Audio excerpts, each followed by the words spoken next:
Welcome to the pod. Welcome, guys, to another episode of Two Chassids in a Pod. Baruch Hashem, we have with us here Rudy Israel. Baruch Hashem came all the way to Tzfat to spend some time here and to sit down with us. Thank you very much, and Chodesh Tov, welcome. Chodesh Tov, one of my favorite cities with one of my favorite people. Wow, Baruch Hashem.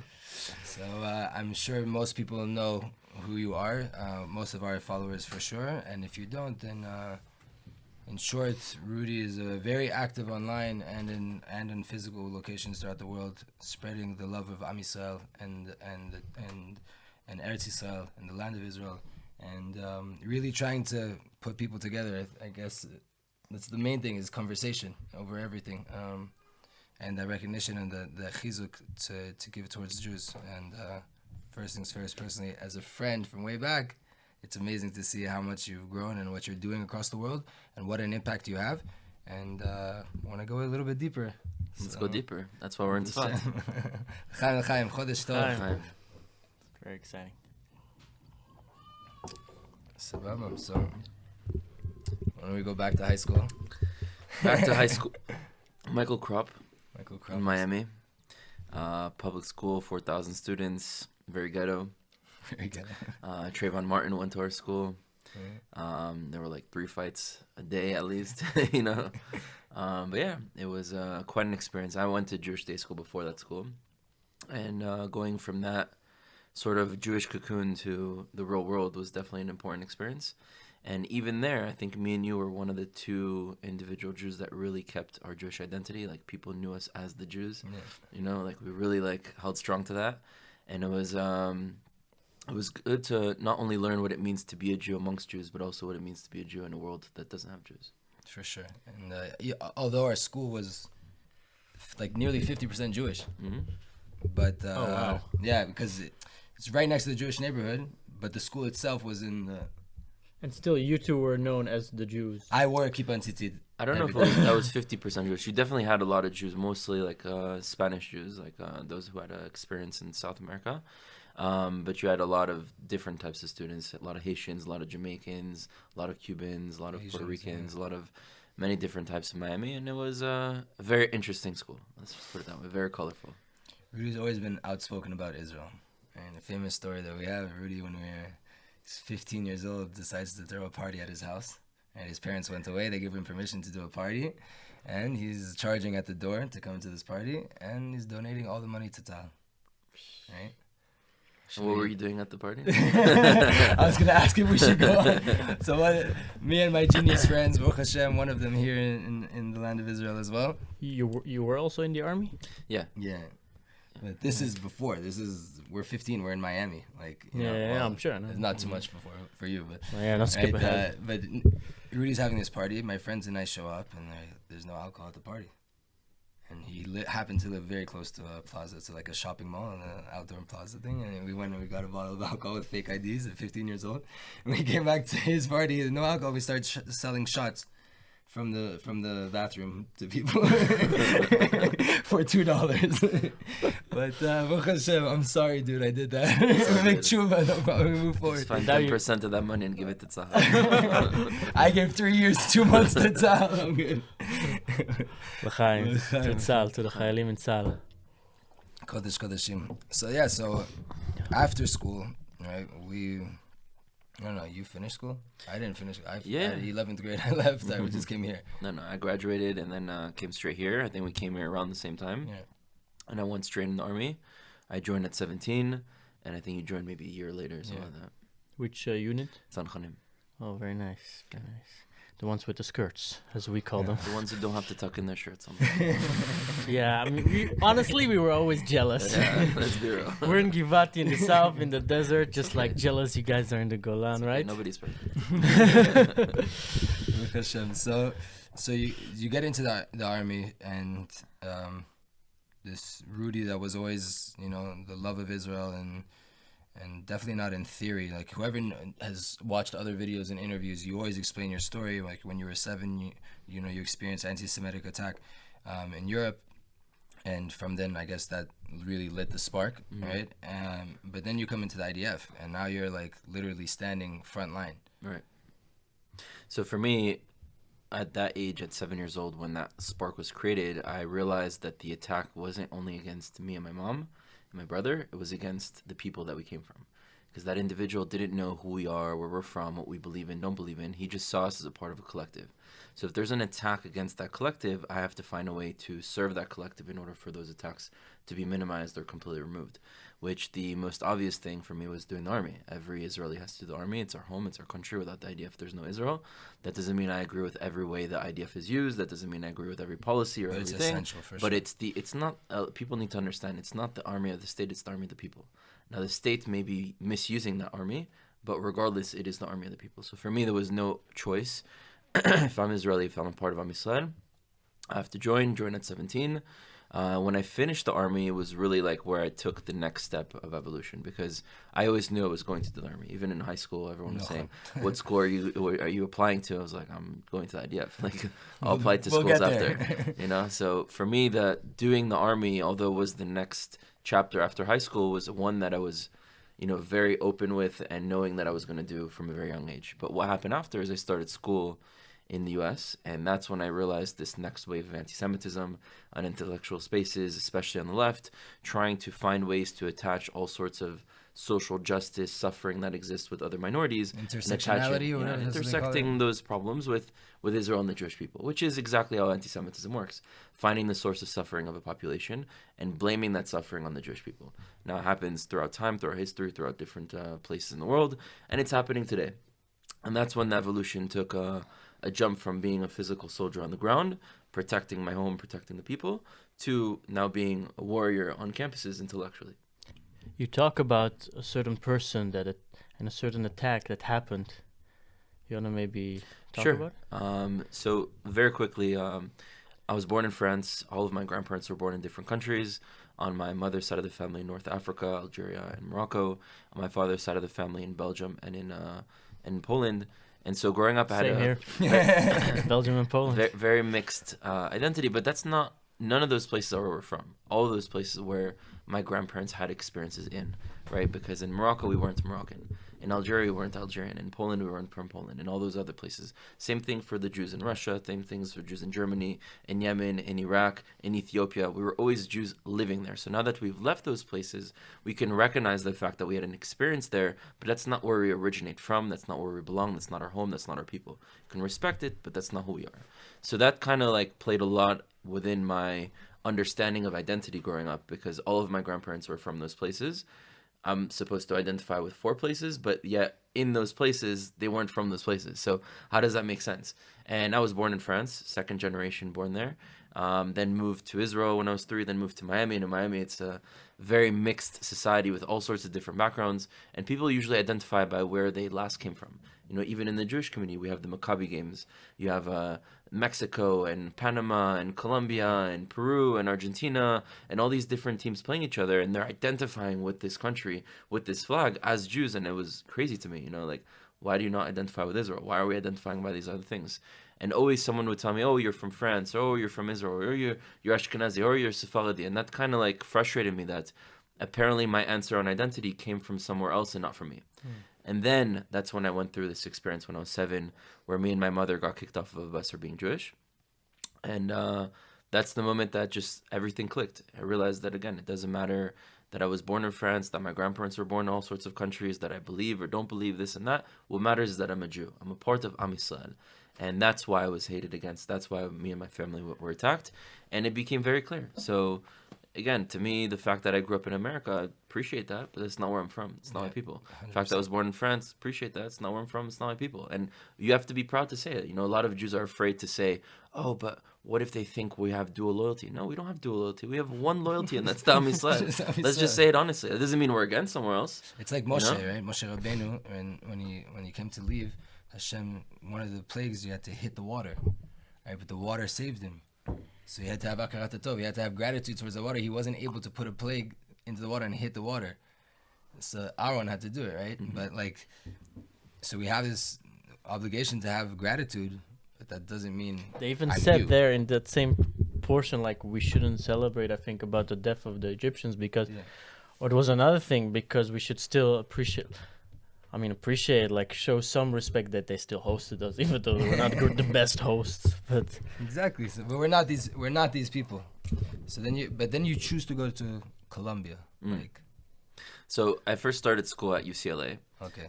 My family had moved to LA in the time that I was in the Army, from Miami to LA, and that's when I started to realize these things happening on college campuses.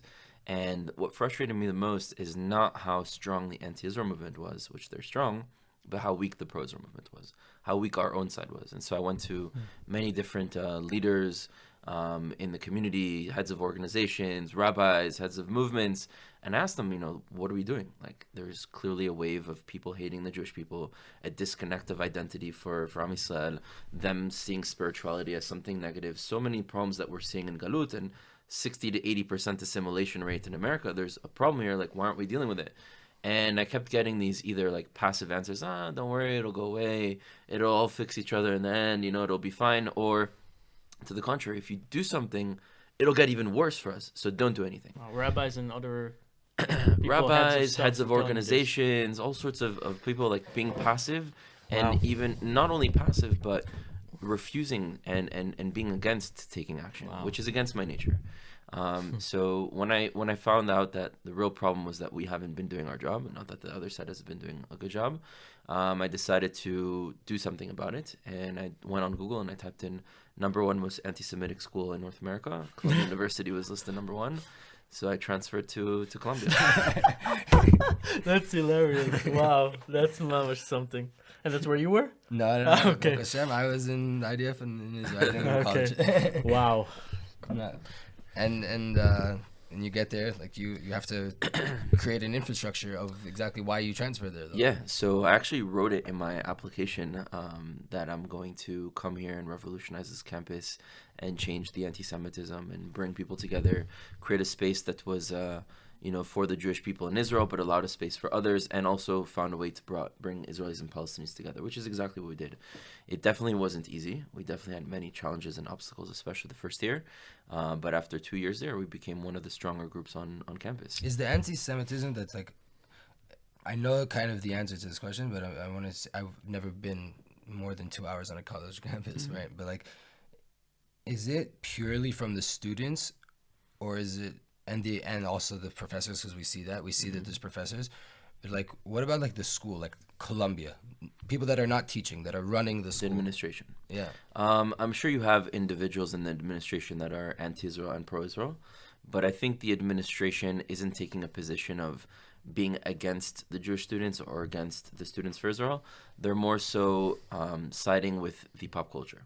And if the pop culture dictates that the school is anti-Israel and most students here are against it, then that's what the school will cater for. Wow. So the problem is not changing the administration, but changing the pop culture. If we change the mentality and the way people they're going to lean into wherever their money's coming from. Whatever is popular, whatever most students agree with this is what we're going to take. So it's the ideology is not coming from them. It's coming from the culture that exists on the ground. So we need to try to change that and evolve so that we can have a space that is pro-Palestinian and pro-Israel, and allow space for Jews to be strong and against anti-Semitism and all those things, and not focus on one of the symptoms of the problem. When I myself have a YouTube channel, so I always like making videos. I never went on one thing. I was all over the place, but it really interests me. I'm also a filmmaker. How did YouTube come in? Mm-hmm. When did it come in for you? So it started also on campuses. I already had a Facebook page where I was making many posts and discussing things, so a few thousand people were following. But while I was at Columbia, we needed to have a more proactive approach, which meant sometimes exposing people. In America, you have freedom of speech, but you have freedom of reaction to that speech as well. Mm-hmm. And so the same way, if someone were to say something racist or sexist at Columbia today, they'd get automatically ostracized, removed, even further canceled. That's like the extreme of it, but at least they would recognize that those ideas are bad and would speak out against them, right? And if someone says something against Israel or the Jewish people, no one says anything.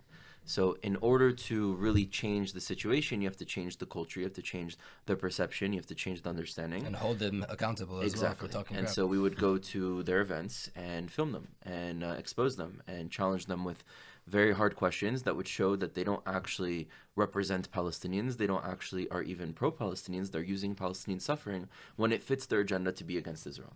And that's one of the main issues we see on campus, is that this narrative of being pro-Palestinian or pro-Israel is always seen as it has to contradict.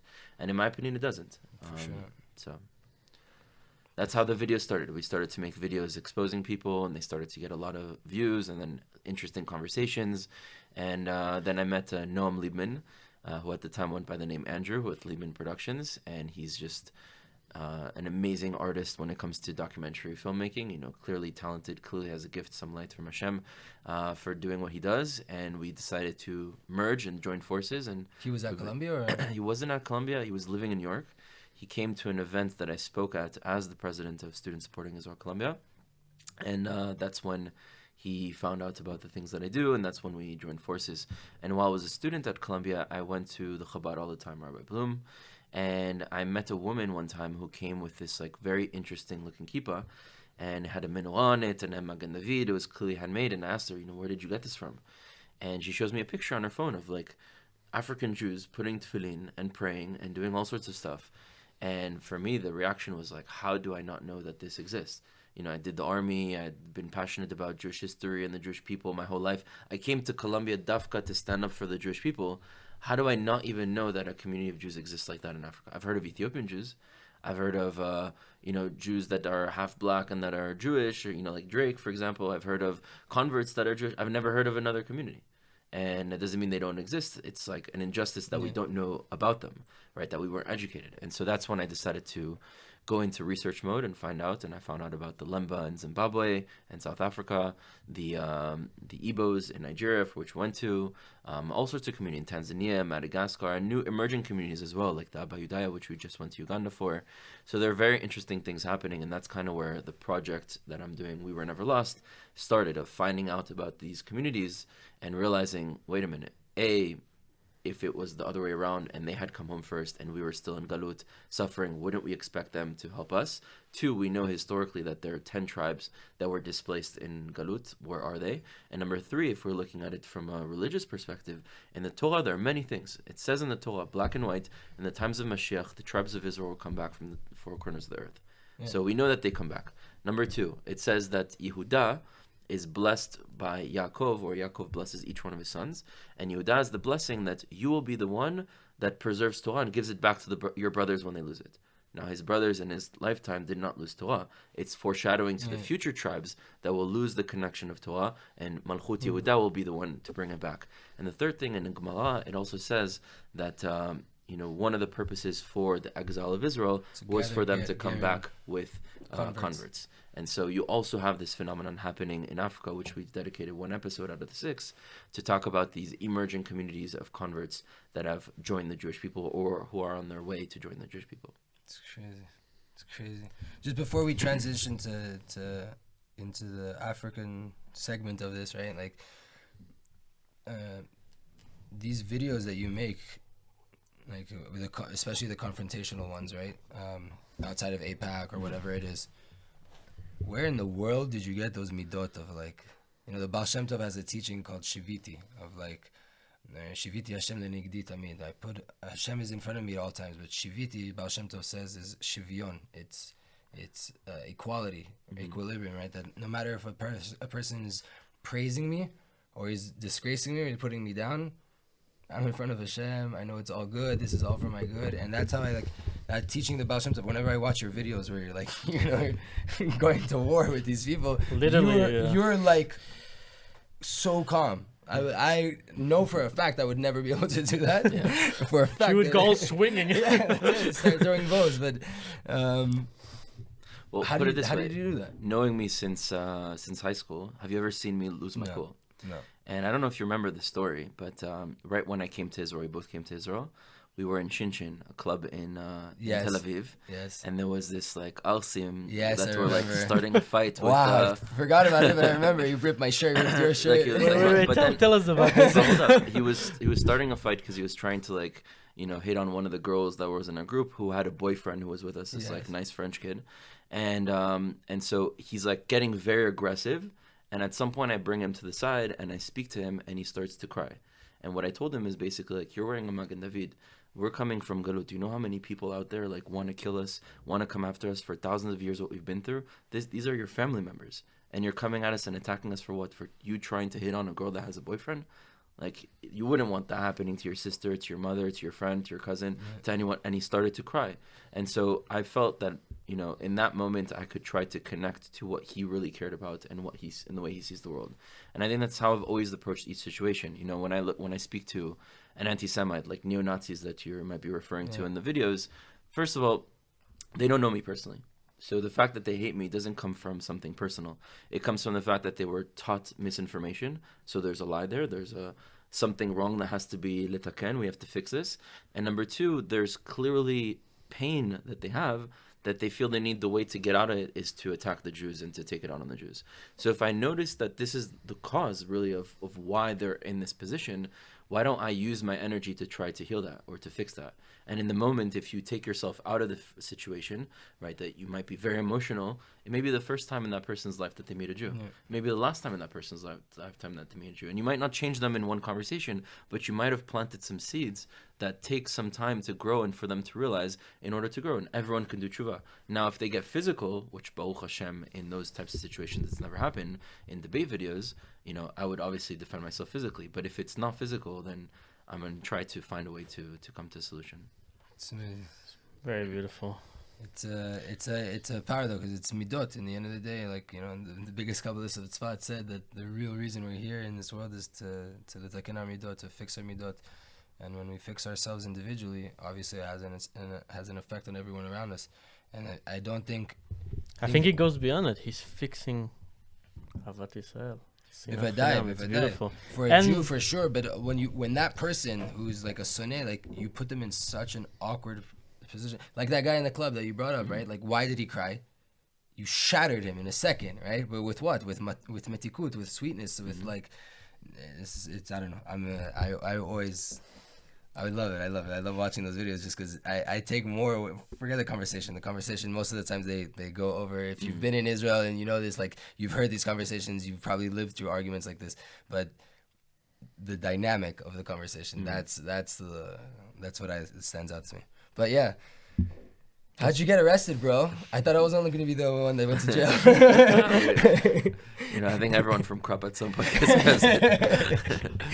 But yeah, so we find ourselves doing this project.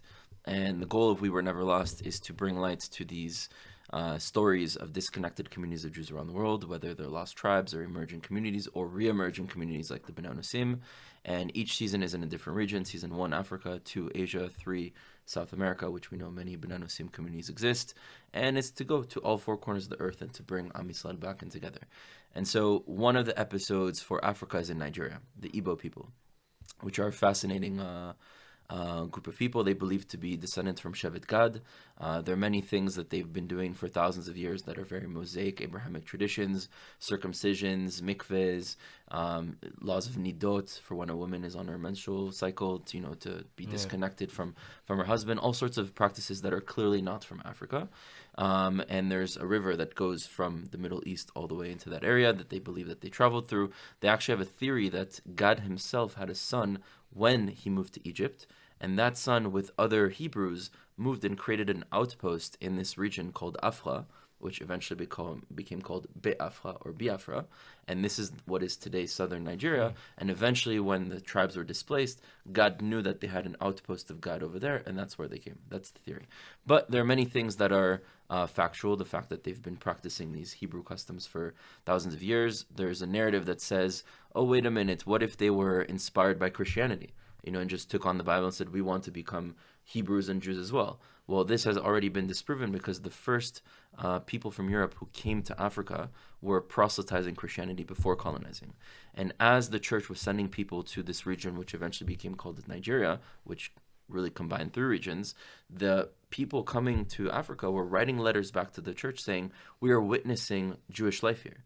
We're witnessing people speaking Hebrew and practicing. What do we do with them? And they said, convert them to Christianity as well. So the theory that Christianity is what came first is obviously not true. Now, can I trace back exactly when, who that? I don't.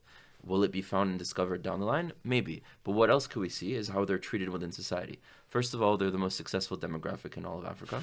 Jews tend to succeed because of our culture, the way we raise ourselves, the way we value education, the way we value helping one another. If there's ever a problem that happens, hey, I need help with this. Oh, let me call my cousin. He's going to talk to his uncle, and he's going to help you like this. The network. I'm saying things that any Jew hearing this will right away be like, okay, you know? Or whenever there's a problem in society, it's always blamed on the Igbos. Oh, you guys run the media. You guys run the economy. You guys are the reasons for this. We would be better if it wasn't for you. And they tend to be the highest positions of success. They're the ones who own the real estate. They're the ones who run the businesses. And it doesn't mean that if you are Igbo, you automatically, if you're not, you're not. But when you have a very high percentage of success due to your culture and due to the way you interact with your society because you help one another, right? We help each other rise up, which is not something that exists in most other cultures, even minorities that kind of are jealous as to one another. So a lot of those things are very clear characteristics of a diasporic experience. So there's that. Now we get to Nigeria. It was like very hard to get there. But before getting there, Noam comes up with this idea. Noam is the filmmaker, that we need to bring a Sefer Torah. Something comes and tells him, we can't come empty-handed, we need to bring a Sefer Torah. Now I told him, don't worry, we're not coming empty-handed. We're bringing a shiviti that I got made by the Jerusalem scribe, Kalman, a good friend of mine. Kalman. He made a very specific custom one made that we got many prints made to give to each community. It's like, don't worry, like we're not coming empty-handed. And we're visiting 10 communities in Nigeria. You want to bring how many Sefer Torah? 10 Sefer Torah, and then in Zimbabwe, and then in Madagascar, like how many? It's impossible. Plus Sefer Torah is how much? $100,000? Insane. And so he's like, Rudy, you're always one to tell me that if you believe in something, to do it. And I'm like, I do, but like, let's be a little bit realistic. Let's be a little bit realistic here. And I'm like, you know what? If it's meant to happen, it happens. One phone call, this person calls another person, we get a donation, and someone is selling us a Sefer Torah for $6,000. Now, we don't know who this person is. He wants to remain anonymous. And from what we had heard from the person in between is that he was told to keep the Sefer Torah safe until he would know the moment he had to let it go.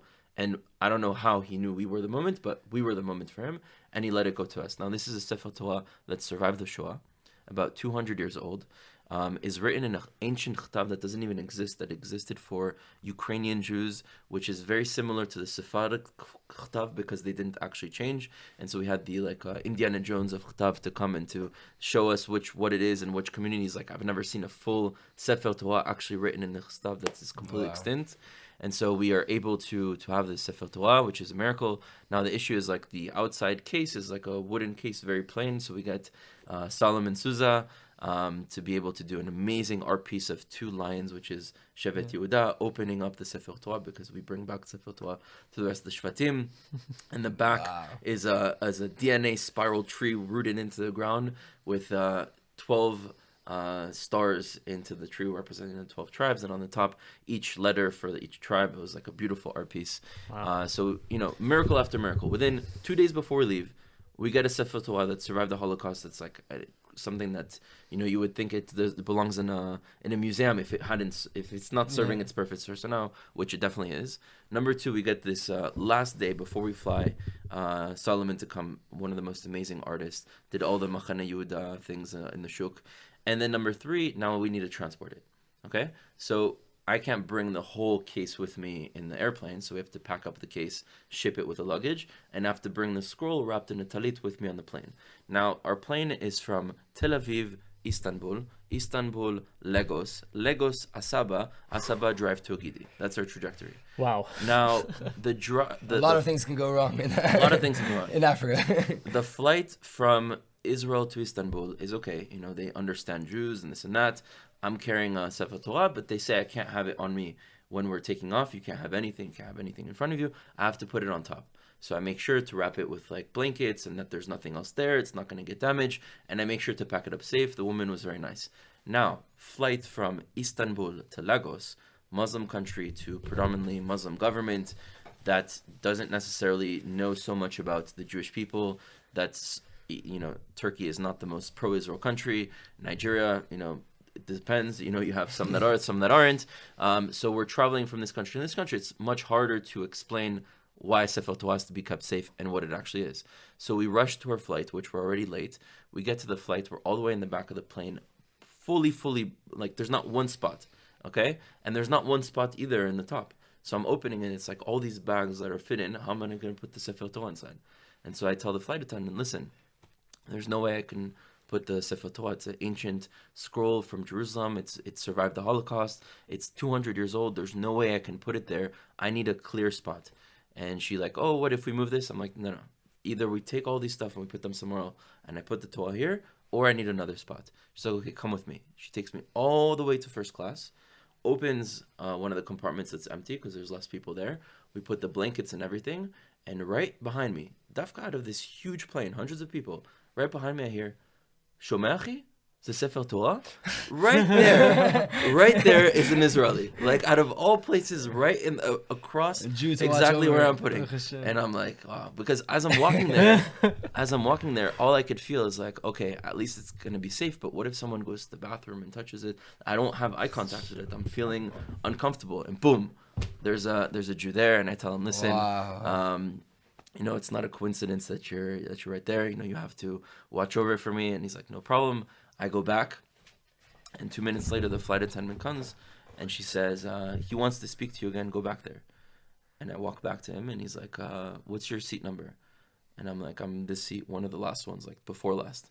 He's like, okay, where's changing seats? You're sitting here with the Sefer Torah, and I'm going back. And he gives me on like an 8-hour flight, first class, to sit against the Sefer Torah. But it like keeps going. Like everything we experience in this Nigerian prison experience, which was definitely harsh, and we'll talk about it, was miracle after miracle after miracle after miracle. And that's one of the big reasons that we had no fear, that we knew that we were there for a purpose. We knew Hashem was with us. We don't have as much trauma afterwards because of how we dealt with it in the moment and how comfortable we were that this was meant to be. So we arrive in Nigeria. They open up our luggages, especially Noam's case with all the camera gear, and they take out our drones. And they say, no, you're not allowed to bring drones here. It could be spyware. It can be this. We don't allow drones. You can only rent it from here, but you can't bring it. So listen, it's thousands of dollars of equipment here. Like, okay, we won't use them, but let us keep them. No, we're going to have to confiscate them, this and that. And I'm holding the Torah in my hand. And the woman's like, what is that? I'm like, it's an ancient Bible scroll from Jerusalem. And her eyes just like go wide. And she's like, just take it and go, take it and go. And she lets us take our drones. Yeah, lets us take our drones. We continue. Now we're rushing. It's like, it's one after the other. We're rushing now to the next flight. And as we're rushing to the next flight, because we were held up with this whole custom stuff, we might miss it. So we're really going fast in order to make it. And there's a woman like dressed all in white, Nigerian, African, black woman, who like looks at me and she smiles as I'm walking with it. And I'm like, okay, maybe she sees foreigners. We look a little bit different. So she's just smiling. And as I walk by, I didn't even have time to talk to her. She goes like this. Like clearly she knows that I have a Sefer Torah with me. How and who and what, I have no idea. She couldn't technically see that it's a sefer. She couldn't. It was a talit was wrapped around, but she knew there was something there. She felt it. We finally arrived to Asaba, and then we take a drive to Ogidi, and we meet the Igbo community in Ogidi. And I'm sure all of you. Ogidi. God. Maybe. God. Maybe. Okay. And so we're there, and I'm sure you've met many Jews around the world, and there's a common Jewish experience that we have it when you meet a fellow Jewish soul, right away. It's family. And this is the same experience we had with them times 100. Not only do they know who they are, where they're from, they're fully connected, they practice every single ounce of Torah, like from Shoma Shabbat, they wake up early in the morning for, everything that they do. Everything that they see and relate to is Torah. Like we'll say, hey, when are we going to the market? Oh, it reminds me of when Moshe and Bamidbar is talking to everything that they are seeing in their surrounding has to do with Torah. And it's not just you meet fellow Jews that our ancestors fought together, lived, in our home together. And you recognize it and they recognize it, that this is a historic moment that you finally come home to, finally were able to reconnect. So it was a beautiful experience. We were there for 2 days with the community. And on the third day there, which was Friday morning, this is where we got captured by the DSS. Now, a little backstory to understand why. The Nigerian government is a government that's very anti the Igbos. Not surprising. Jews usually are not so loved in many different places, and even if they're loved for... The Igbo are not a minority, though, right? They're... Like, politically, they might be, but demographically, Okay, but so amount of people, politically, they huge. definitely are. They're not allowed to have a lot of the same rights politically. They're 50 million. Yeah. But Nigeria is 250 million. Okay. So they're three large ethnic groups. They are the third largest. But they are the minority out of the three that's persecuted. Basically, England came and took three different lands, three different peoples, made them one, and gave the power to the majority, which was the House of Fulani, which were less educated, so had less access to the economic power, whereas the Igbos were more educated, had more of the economic power, so they got political power. We got economic power, the Igbos, and there's been clashes ever since, which is exactly the way that the British, do their foreign colonies Divide and and rules. conquer. Exactly, divide and conquer. And so we're in a reality where we're doing a documentary on a people for which the government of the country we're coming into is not so pro this people. In fact, in the past, few months, 500 Igbos were killed. In 1967, the same year we had Shichur Yerushalayim, they also fought a liberation war, which Israel actually helped them in, and 3 million Igbos were killed, massacred. And so you see, parallel. You said in the last few months? No, in the last few months, over 500 Yeah, people? they're Yeah. constant being killed on the... By who? By the by government. government. By the government. Yeah, You the watch government videos will- online. It's yeah, yeah. disgusting. You know, The and military how- comes in, they shoot them, they set their houses on fire, Yeah. they rape women. It's disgusting. They just come and Yes. just Yes. like pogroms. Pillaging, Yeah, exactly. basically. Wow. And so that's the reality of their current experience, which in the end I'm going to bring back, because we went through 3 weeks of hardships, but they go through generations every single day of this.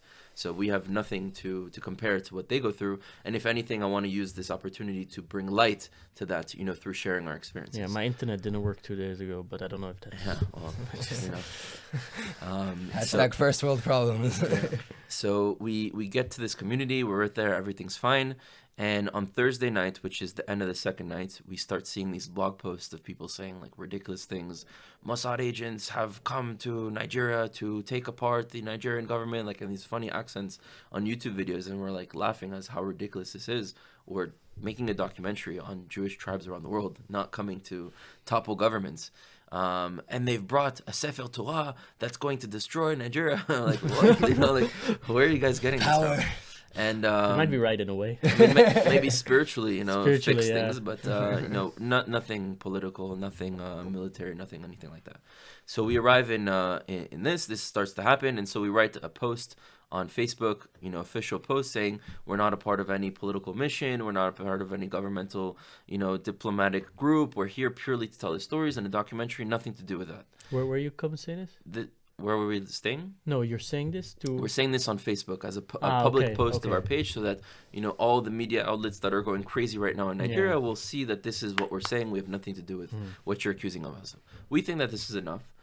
Keep in mind that we're on a spiritual high of these things nonstop happening. We're with our family members. You can feel it in front of you, their energy. You can feel them being your family. So we're on a very spiritual high. Everything is happening for a reason for us. And the next morning, 7 in the morning, we wake up. We had to go to Tefillah at 7:45. We had to leave. So, we're packing our stuff. 7:30, we get a call from the hotel saying, come downstairs with your phones and passports. The police are here. Okay. We take our passports and phones. We go downstairs.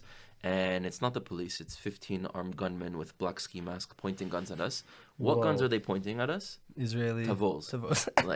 You can't make this up. It's sign after sign after sign. It's there. So, yeah, wow. a tavo is pointing. What at were me. you thinking at this moment? In the moment, I'm just reacting to survive. We'll figure it out. Everything, and they tell us, don't worry. We're not arresting you. We're just taking you in for some questioning. It should take about 2 hours. We'll bring you back. And of course, if someone were to just tell me to come, I wouldn't come. But we have guns pointed at our face, so we don't really have an option. They take our phones and passports. We go outside, and we have 3 different vans. And they put us each in a different van with 5-6 soldiers surrounding us, drive us to this government facility. And when we get there, the only thing I had on me that at that moment was my tefillin, my case of tefillin that I have. And Noam did as well. He's left-handed, I'm right-handed. And so it's 2 separate tefillins. And so we get there and we're okay, it's going to be 2 hours.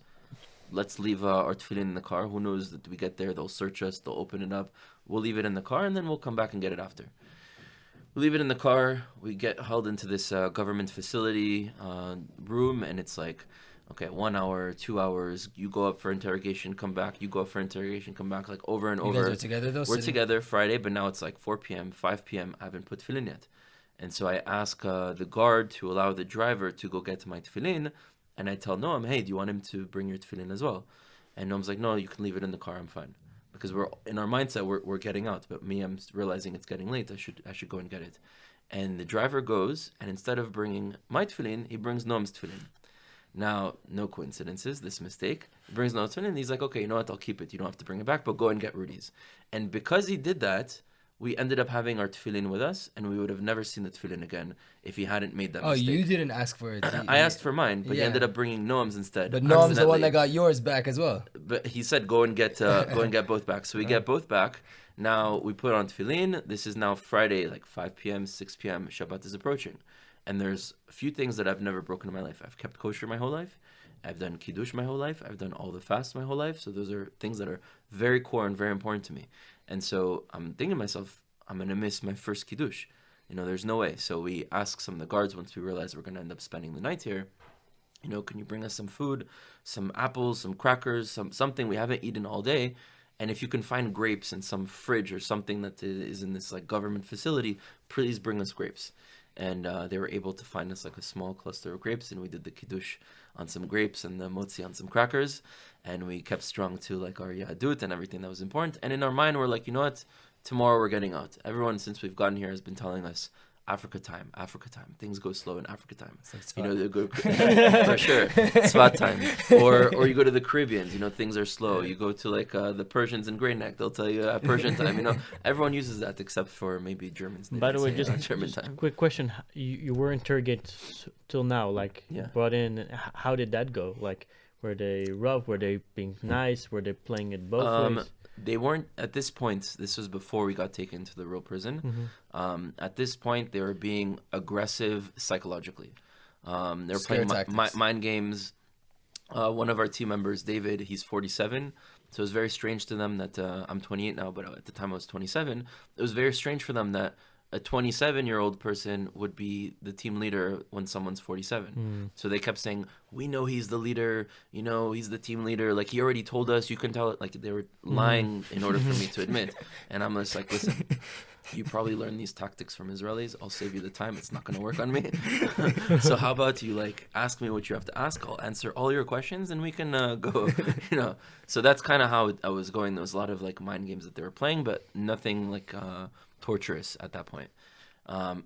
We wake up in the morning, the next morning, again, 7 a.m., the 15 armed men come, Shabbat, bust through the door, guns blazing, like pointing at us, get up, get up, get up. Wow. We get up, put our shoes very quickly, go outside, and in my mind, it's like, okay, they're bringing us back. They realize we're not stam anybody that you can mess with. People know who we are, and they're going to get in a lot of trouble. It's going to create a whole balagan.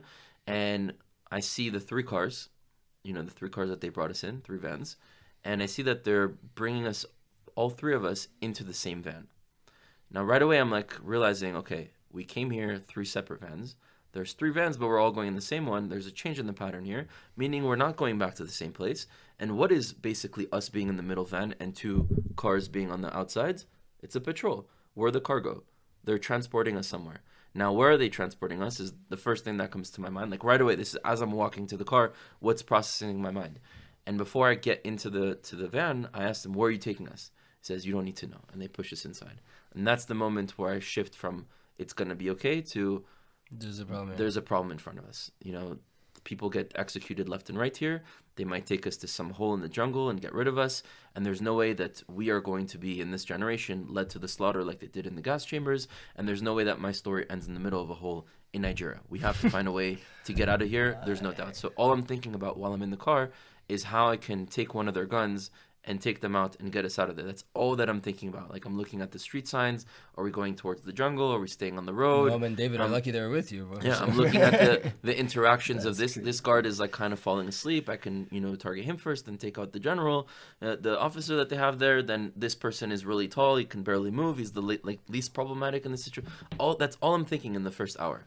And then I keep asking them, where are you taking us? Where are you taking us? Where are you taking us? Because I don't want to do something without knowing I'm going to do, because this is like last case scenario. In the meantime, you're driving and In the driving. meantime, we're driving, and it's not just driving. Like, they're running people off the roads. They're pointing their guns outside, like, you know, pointing people. They're like, Wow. they're very aggressive. It's like out of a movie. It's like a movie experience.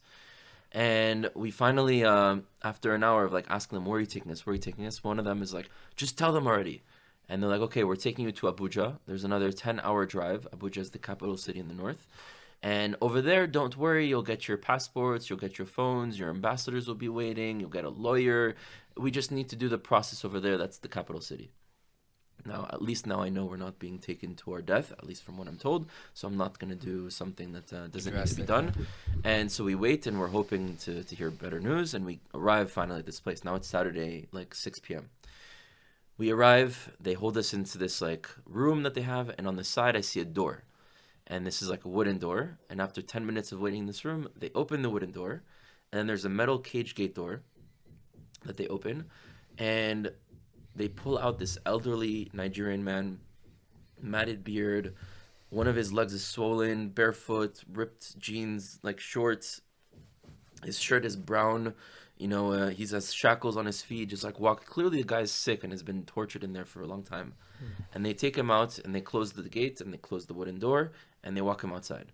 And I tell Noam and David, listen, we have to do everything we can to fight, because in a few seconds they're going to come back and they're putting us in there. I think that's they took him out to put us in. And they come back and they're like, okay, shoes off, watches off, rings off, anything you have on you off. Now, what happens to you when you get arrested? They take your shoes, you know, the shoelace. They do a lot of stuff to you. And I'm recognizing that this is the scenario that we're in. We're going to be put into this cage. And Noam asks, why do we need to take our shoes off? Why? I'm like, oh, because you need to go in there. And we're refusing. Like, we're telling them, there's no way. You're going to have to, like, throw us in if you want it. And that's exactly what they did. They came, 10 people, and they picked us up, and they threw us in there.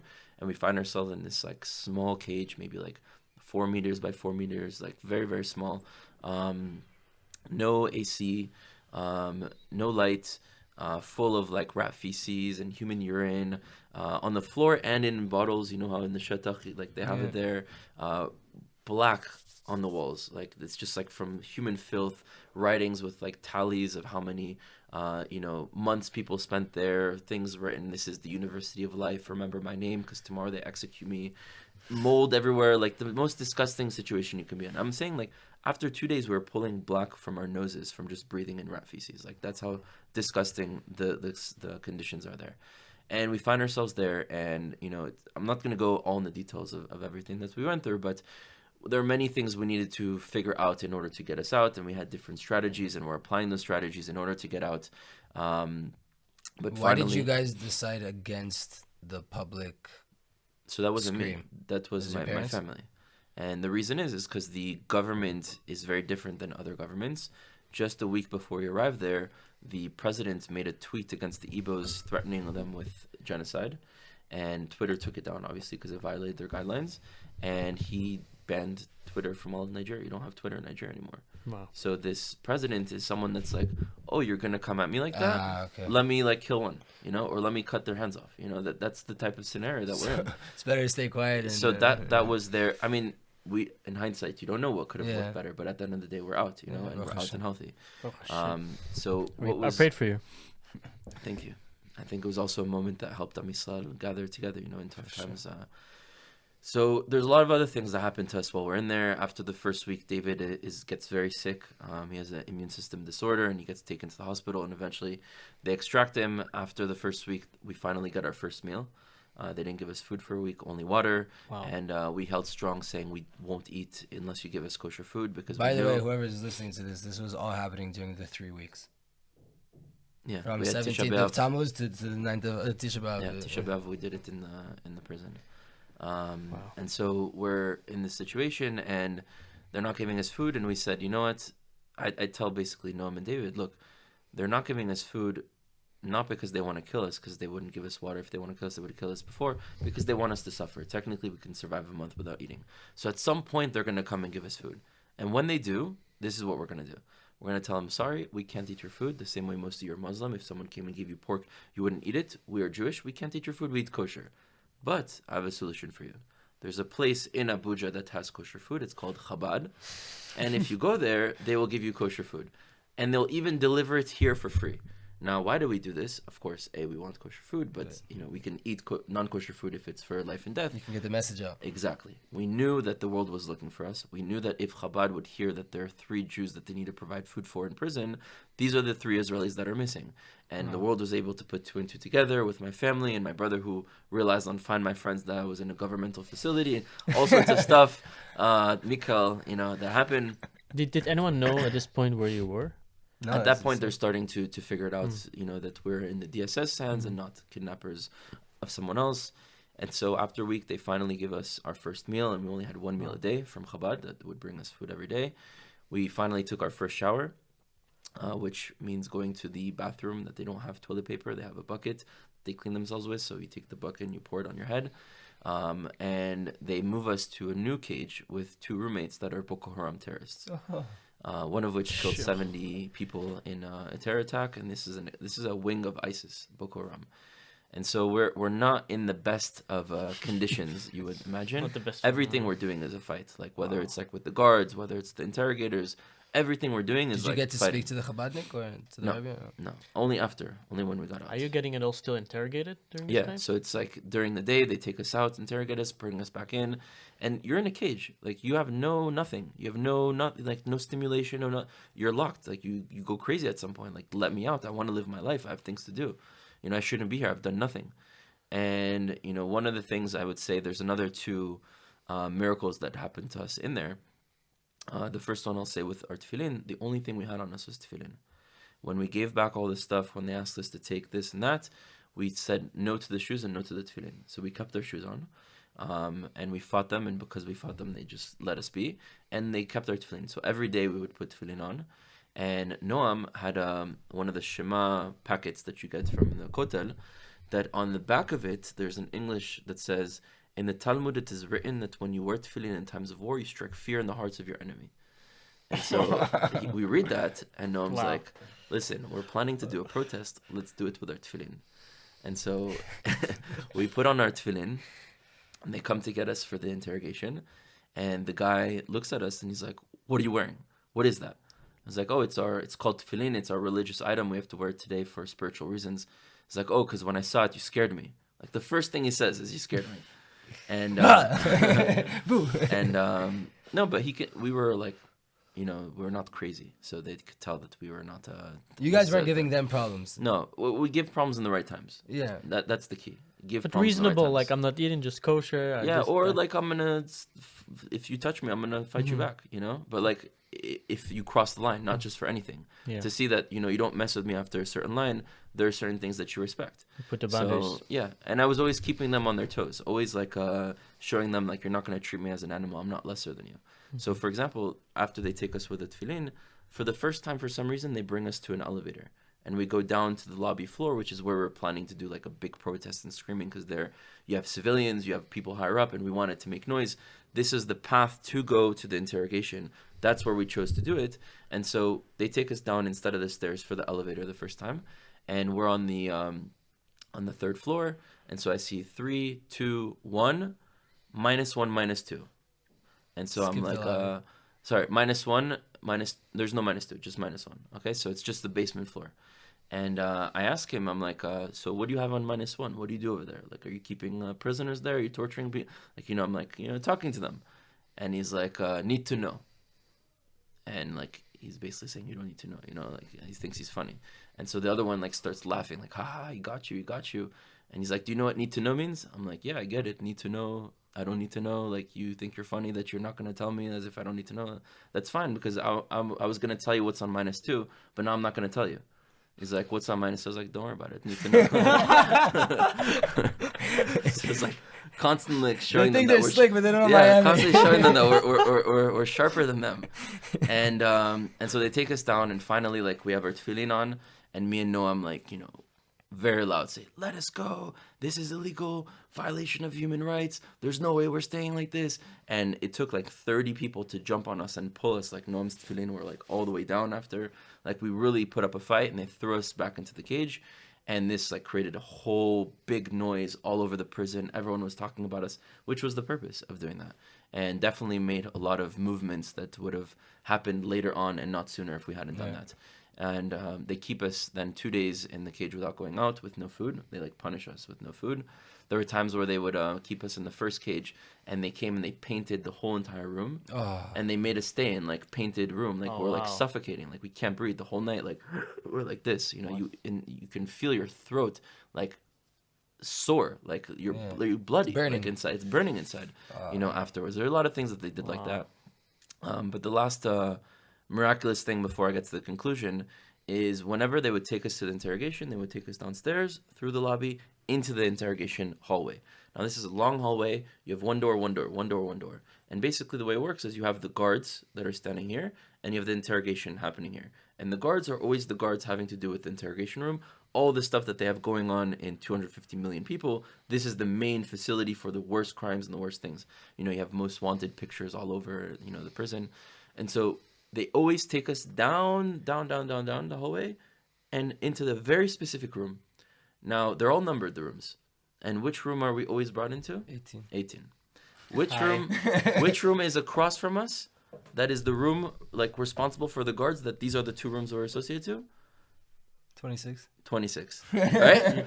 These are just good Jewish guesses. I didn't tell you, right? No, you didn't tell me. The two most popular, most this. important, like, numbers for the Jewish people is 18 and 26. Now, 18 means Chai, life, and 26 is Hashem.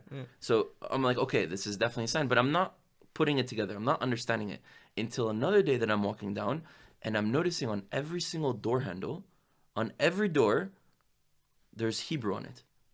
And it says Magen. It's an Israeli door company that sold the doors to the Nigerian prison interrogation hallway.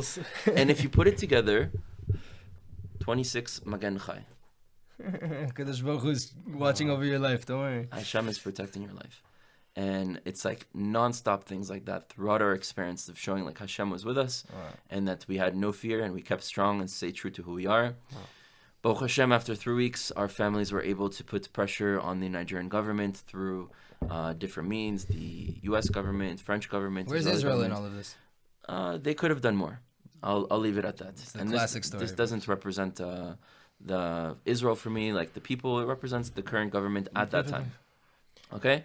And we eventually get out. We take a flight straight from, like imagine you're in a cell after 3 weeks with Boko Haram terrorists, and then all of a sudden you're back in Israel, and you see colors and you hear noises and you're able to, like, I remember we left the prison. I see the outside, the sun was vibrating.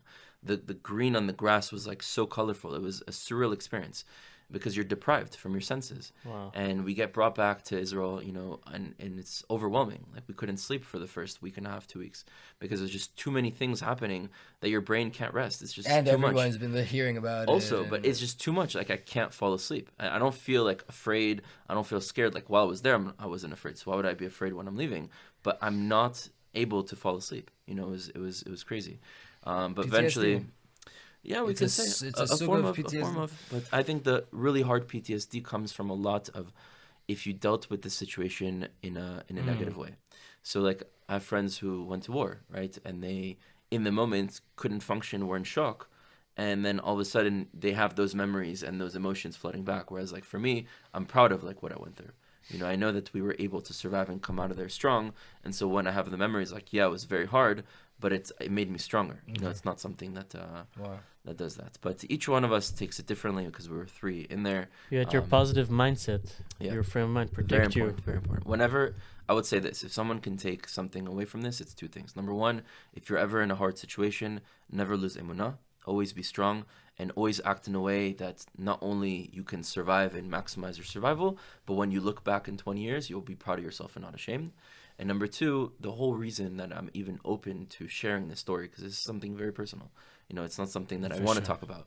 It's to bring attention back to the story of the Igbos. Because David said something, he's a journalist in his profession. He said the number 1 rule of journalism is when you come to tell a story, not to become the story. And it wasn't our intention, but we became the story. And so with telling our story, I want people to revert back and understand that we were there to tell an even bigger story than ours, P50 million, And this story is a very important part of our next chapter of Jewish history. And there's a reality of suffering that exists there, and we need to bring awareness to that story. Wow. That's So, Hashem. And I know you're continuing on in this project. You just went to Uganda and went through different experiences. And B'ezrat Hashem, may Hashem bless you always to be one, guarded first things first and safe. But two, you be matzliach in this mission. Amen. All of us matzliach. It's not my mission, it's our mission. I thought about what you said last night. Last night we were talking, and he's like, Rudy's been influenced by Chabad recently. And Always. I was like, but then I said to you, what did I say to you on the phone? I was like, yeah, because he said some things, and then I thought, you've been hanging out with Aaron, but recently you've been hanging out with Aaron a lot too. My best friends. And first I said to him, no, I was like, not know that you're not influenced by them, but like not that like you're like becoming a Chabad, and you've just always been around Chabad. Yeah. But then I thought about Aaron, and I was like, he's. I saw you were talking in an interview. I was like, he talks like a Chabadnik. There's many Chabad stories that I have throughout the world, and it's always been, so I've always been. We got drunk in Times Square. We had a l'chaim in Times Square. Remember the mitzvah tank? That's not a representative of Chabad. That's a good one. Bro, in the middle of New York, the Chabadnik saw the two of us. Like, come, you want to put a tefillin? You want a l'chaim?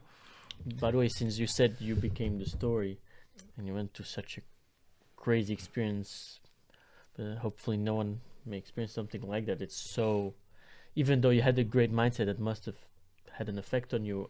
Did it have an effect on your last? Did you feel different? What? I've been through a fair share of traumatic experiences in my life. Car accidents that was very bad when I was 5 years old.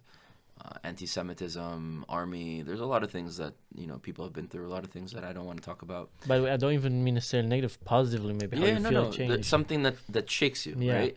And I think that after it happens, you don't automatically realize how it changes you.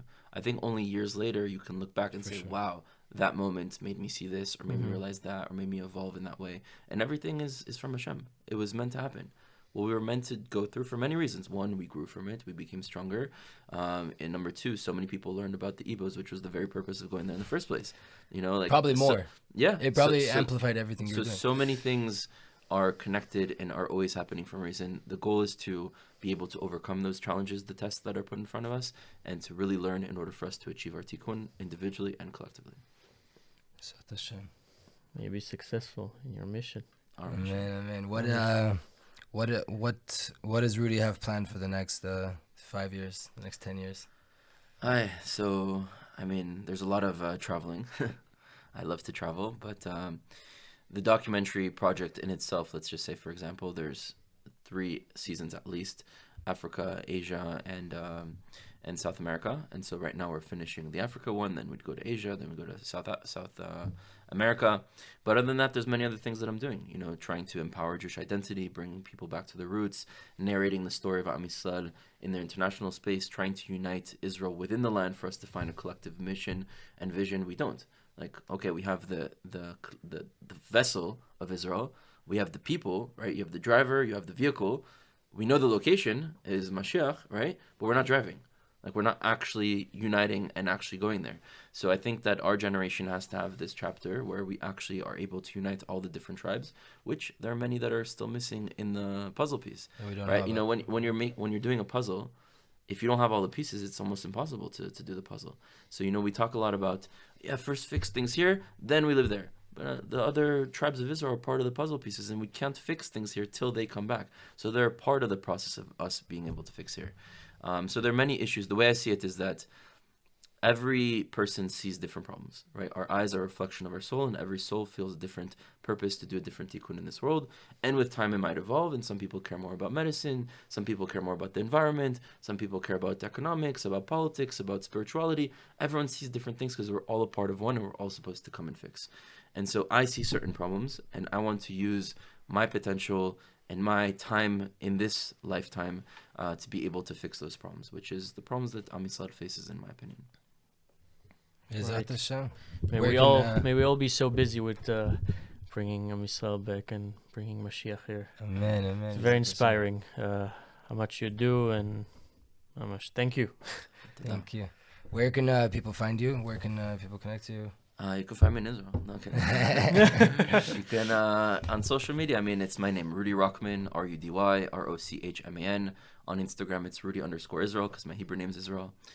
So you can go on Facebook, YouTube, Basically, Instagram, you can find Twitter. him, and you can check our descriptions below. We're going to be putting some links there. We were never lost. If you can contribute, I'm sure traveling the world to spread this light and costs money. So any funds, obviously, it's going towards mitzvah. It's going towards yichud kudsha b'richu shchinta, to really to unite Hashem and Am Yisrael wherever they may be in the world. Divine mission.